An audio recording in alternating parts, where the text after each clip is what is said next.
nous avons installé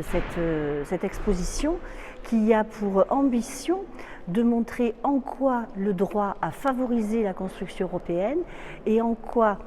le droit européen est protecteur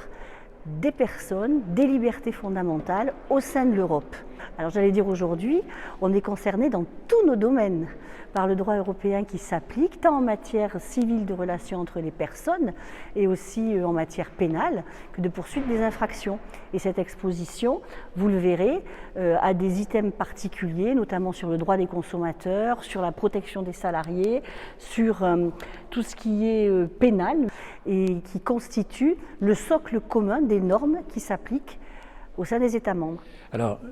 la justice, évidemment, ce qui l'intéresse, c'est de juger les criminels.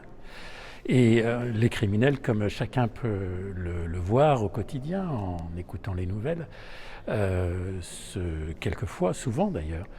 passent les frontières. Et plus on est sur des niveaux de criminalité élevés, et plus la criminalité est ce qu'on appelle transfrontalière, c'est-à-dire que les gens vont faire des trafics, par exemple, entre l'Espagne et la France, ou entre l'Italie et la France, ou d'autres pays.